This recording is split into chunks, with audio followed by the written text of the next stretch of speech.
Hello, my lovely anatomists and physiologists. Let's finish up our discussion of the autonomic nervous system by looking at the control. We've talked a little bit about the control of the autonomic nervous system when we talked about reflexes. Here we're looking at more maybe the big picture of the control. So we're going to see there's two sort of ways that the nervous system, that the autonomic nervous system is controlling our effectors. And let's begin with the dual innervation, which we've sort of mentioned in the past.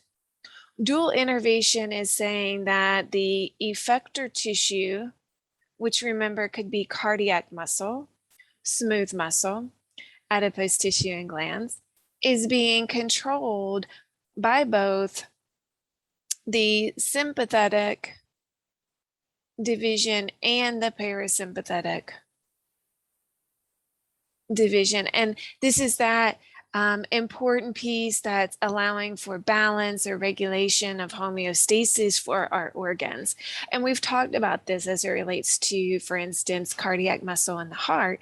We've said, you know, you need a way of increasing your heart rate. That would, of course, be signaling from the sympathetic nervous system, but then we need a way to slow down the heart rate. And so that would be the role of the parasympathetic. So we're getting this ability to sort of turn on, turn off, or even like increase slightly, decrease slightly. So we're able to do a lot of modifying.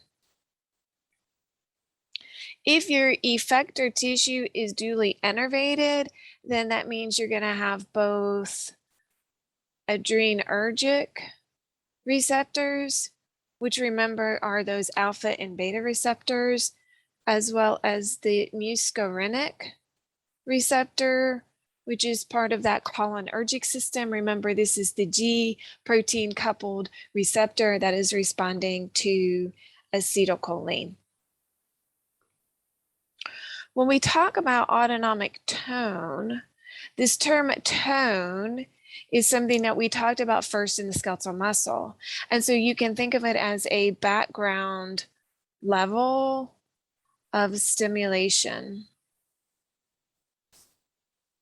And so the idea here is if your tissue is always slightly stimulated, then you can stimulate it more or you can stimulate it less. So it's acting as sort of like, I like to describe it as maybe like a dimmer switch rather than just a straight up on off. Autonomic tone is going to be very important for those tissues that are not duly innervated. So not every single tissue in our body is duly innervated. Some are just controlled by, for instance, sympathetic nervous system. If you were only controlled by one division, you still need this ability to sort of like turn on or increase and sort of turn off or decrease. And we do that with the autonomic tone by always having this little bit of background level stimulation. We see this in the smooth muscle of the blood vessels as being controlled only by the sympathetic division. So if you want to constrict your blood vessel, you need to increase your stimulation so it's contracting more, so you're reducing your blood flow.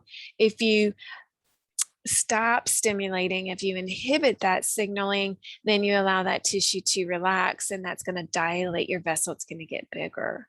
The autonomic tone is saying, okay, there's always a little bit of contraction that's happening in that blood vessel. So again, we can do like a little bit of increase or a little bit of decrease as needed.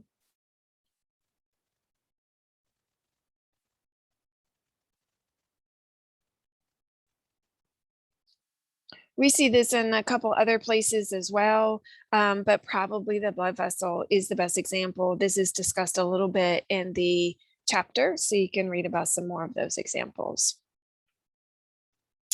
The last piece that we want to look at is central control. And anytime we talk about central control, we're really thinking about the brain.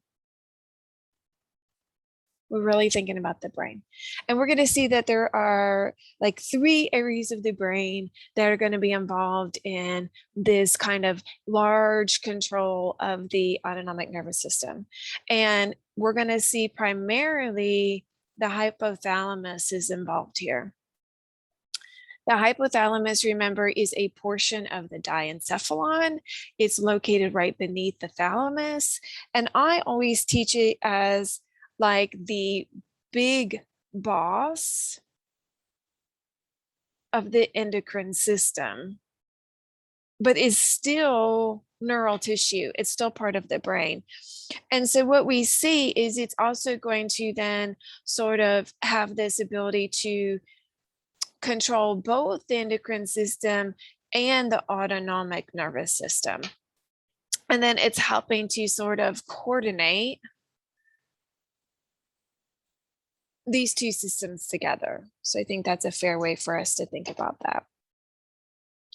We can also, in terms of coordinating, we can talk about it as an integration center. So it's helping to integrate the signaling and the controls coming from both the endocrine and the autonomic nervous system. Now, the hypothalamus is the diencephalon, so we're below the cerebrum. So this is an unconscious control, but we do get the amygdala, which can then signal to the hypothalamus.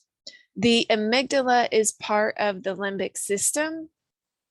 The limbic system is a collection of neurons that's located in the cerebrum, that's described as being involved in our emotions, our memory, and our motivations. Whenever we see cerebrum, cerebral cortex, we are talking about your highest level of conscious control.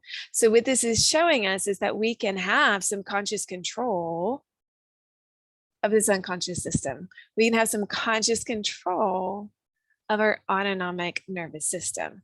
Now, the amygdala is just one portion of the limbic system.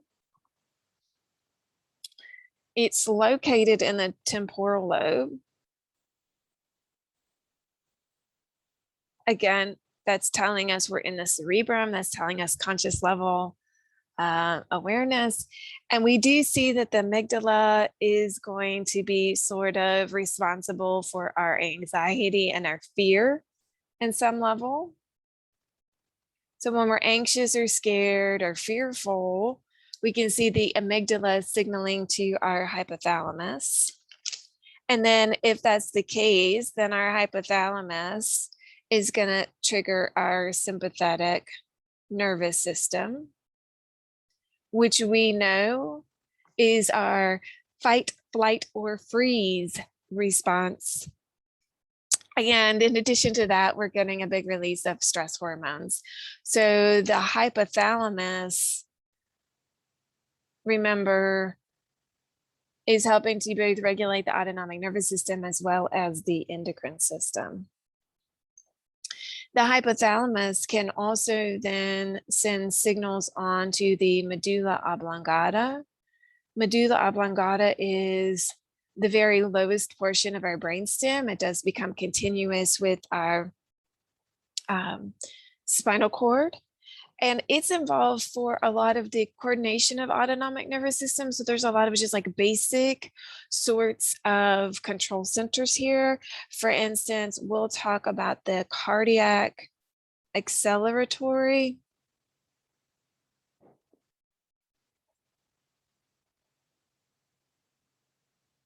center as being located in the medulla oblongata, as well as respiratory control centers. And so here we're seeing the direct relationship between anxiety, scared, fear, release of stress hormones, activation of sympathetic nervous system, meaning increasing heart rate and increasing our respirations. Okay. That's it for our chapter 15. If you're interested, stay tuned. I have a couple of videos showing you how you can use your breath to manipulate the entire autonomic nervous system. So if you're interested in that, please stay tuned. Otherwise, we're done with our content. As always, take care of yourselves and each other.